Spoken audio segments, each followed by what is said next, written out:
فرعون جانتا تھا موسیٰ کمزور ہے، لیکن دلائل کی دنیا میں یہ بہت پاورفل ہے. دلائل کی دنیا میں یہ بہت کیا ہے، مقابلہ فوراً نہیں ہو گیا، ٹائم دیا گیا ایک دوسرے کو. بھئی آپ بھی تیاری کرو، موسیٰ بھی تیاری کریں گے. موسیٰ نے بیچاروں نے علیہ السلام نے کیا تیاری کرنی تھی، ٹھیک ہے نا، ان کو تو پتہ ہی نہیں تھا وہ کیا ہوگا. کیا وہ تو اللہ، ان کو یقین تھا اللہ مجھے میری مدد کرے گا.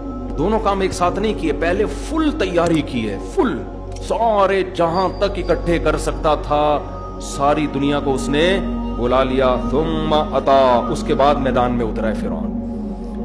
فرعون کو یہ سب کچھ کرنے کی ضرورت کیوں تھی، سوال پیدا ہوتا. مقابلے سے بھاگ جاتا، وہ شروع میں ہی کہہ دیتا میں نے مقابلہ کرنا ہی نہیں ہے. فرعون کو مسئلہ یہ تھا کہ بھائی میرا مجمع میرے ہاتھ سے نکل جائے گا. تو فرعون کو یہ ترکیب سوچی کہ بھئی چلو میں اسباب اختیار کرتا ہوں، شاید ان کو شکست ہو جائے. یہ تو فرعون کو پتا تھا کہ مقابلہ نہیں ہو سکتا، کچھ چالاکی کر دوں گا، وقتی طور پر معاملہ کیا ہو جائے گا، میرے حق میں ہو جائے گا. تو اس لیے فرعون مقابلے کے لیے آمادہ ہوا کہ نہیں ہوتا نا تو لوگ پھر اس کو ملامت کرتے. قرآن کہتا ہے جب جادوگر مقابلے میں آ کے کھڑے ہو گئے اور ادھر اکیلے موسیٰ اور ہارون اور ادھر پورے جادوگر. موسیٰ علیہ السلام نے جادوگروں سے کہا تم تباہ ہو جاؤ، تم اللہ پہ جھوٹ نہ باندھو، میں پیغمبر ہوں، میرا مقابلہ نہ کرو، آسمان سے اللہ کا عذاب آئے گا تمہارے اوپر، سوچ لو تم. کیونکہ حضرت موسیٰ کو تو اپنے نبی ہونے کا یقین ہے نا.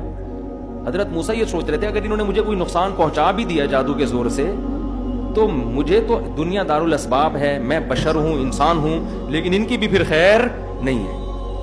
تو یہ مقابلے سے بھاگنے کے لیے نہیں تھا، یہ ان کو عذاب سے بچانے کے لیے، کیونکہ نبی ہے نا، خیر خواہ سب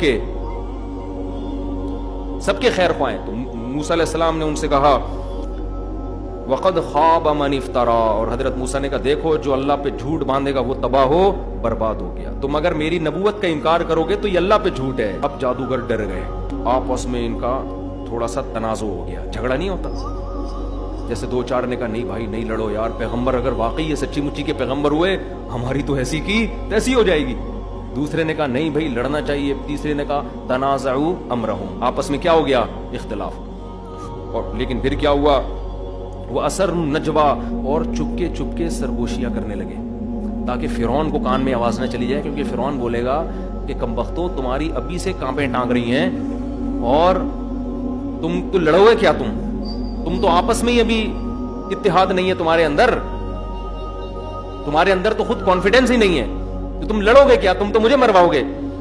لیکن پھر کیا ہوا ہے، قالو، لیکن پھر آپس میں مشورے کے بعد طے یہ ہوا کہ بھائی اگر ہم اس طرح ہمارے اپنے اندر کانفیڈنس نہیں ہوگا تو ہم مقابلہ نہیں کر سکتے. جب آئے ہو تو پھر صحیح طرح سے لڑو، ورنہ نہ ادھر کے رہو گے اور نہ ادھر کے. یہ آپس میں ان کا مشورہ ہوا.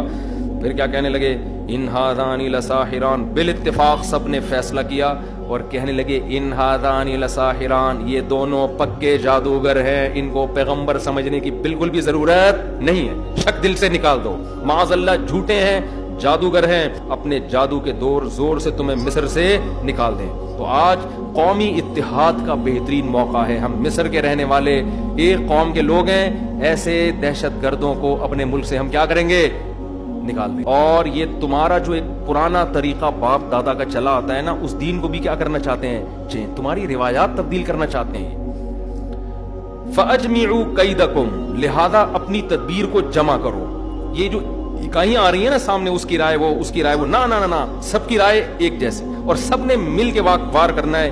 ثم تو صفا، اور صف بنا کے یک مشت موسیٰ پہ حملہ کرو، ایک دم میں حملہ کرو. پھر کہنے لگے یقیناً آج وہ بہت بڑا کامیاب ہو گیا جو مقابلے میں غالب آئے. پھر اب موسیٰ علیہ السلام سے کہنے لگے اے موسیٰ تو نے وار پہلے کرنا ہے یا ہم پہلے اپنا وار دکھائیں.